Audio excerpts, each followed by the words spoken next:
Masu kallon mu da sauraron mu yau ma ga mu a cikin wani sabon shiri na an kajuwa ne da aka tashar Bandara Hausa TV ta ne muku sallama irin ta addinin musulunci. Assalamu alaikum wa rahmatullahi ta'ala wa barakatu.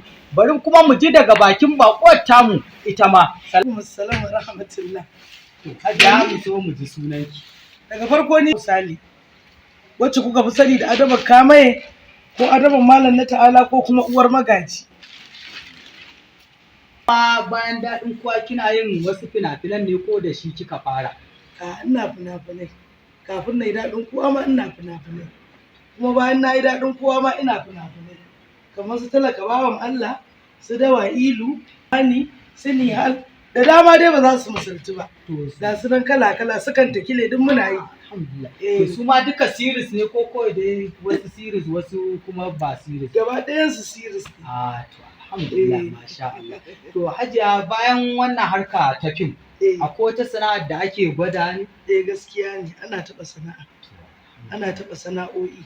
Sana'a ma da yake nan. To ana sana'o'i. To alhamdulillah. Gaskiya ne. Alhamdulillah. Ana taɓa kamar su yadi, su shadda, su atamfa, filaye, gidaje, motoci, babura.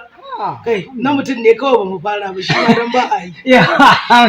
To kun ji masu kallon mu da sauraro aka ce an kajuwa ne baban zaba. To kun ga gashi bayan harkar fim din kun ji tana sai da yadika filaye da ko me kake bukata banda dai dan mutum tana da wannan sabgar. To Hajiya tunda kina wannan sabgogin wani shawara abu daya babu wani kama ka sayar din. Yawa shawarar da zan ba ƴan uwana mata shine su fito su jajirce su tsaya kai da fata. Ba a rena kanta ta idan kana motsawa to za ka san kana yi domin za ka girmi wani abun ba sai ka jira an maka ba. Don haka ƴan uwana mata kai ba mata ba ma har da maza kowa kar ya kashe zuciyarsa a fito a motsa a nemi abin da za a rinka juyawa ko da yaya yake. In Allah ya sa abin albarka sai ka ga an samu mafita. To shi ne shawarar da zan bayar. To Hajiya a cikin wannan sana'a ta fi akwai garuruwan da kika jajje haka? Ani garuruwan da na je ba za su kirgu ba. Muna zuwa ko da yaushe dan yanzu ma haka akan hanya ta nake ta tafiya Jigawa kuma wajen aikin fim din. Insha Allah.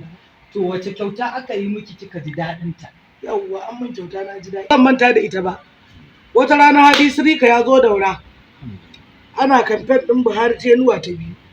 Ya je muka gaisa na ce ina barin mota in kun zarce ya ce an baki in mun zarce. Aka kuma zarce Allah ya kai ni ban san ma yana garin ba.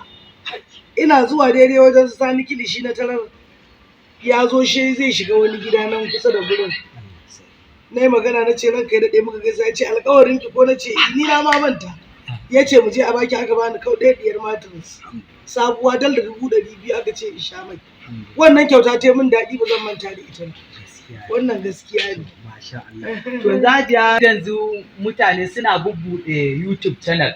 Ko ke ma kin buɗe?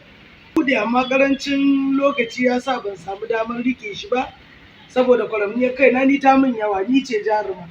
Ni ce a can kuma in ce sai na zo na tattara kan nawa.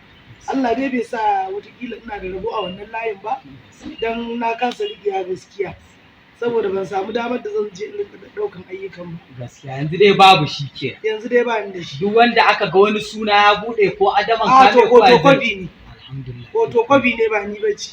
Alhamdulillah. Kun ji masu kallon mu da sauraron mu duk wanda kaga an saka Adaman Kamaye ko an saka wani suna to photocopy ne ba ita bace yau wazance ne da haka ita in ta bude za ta sanar muku mu ma za mu sanar muku a wannan tasha ta mai albarka Bandara Hausa TV. To jama'a ina ƙara jawo hankalinku da ku yi mana subscribing kuma ku latsa mana ƙararrawa a wannan tasha ta Bandara Hausa TV saboda za ku kalli abubuwa na nishaɗi da nishaɗantarwa kai har ma da ban dariya. Don haka da a baku labari gara ku bayar. To masu kallon mu da sauraron mu a nan hirar tamu ta zo ƙarshe ta an kajuwa ne baban zaba. An Allah da wani satin ma ku gan mu da wani shi ma ginshikin ko ta ginshikin ita ma a cikin wannan masana'anta ta shirya fina-finai. To Hajiya mun gode. To Allah ya saka. Ina yi wa kowa fatan alheri.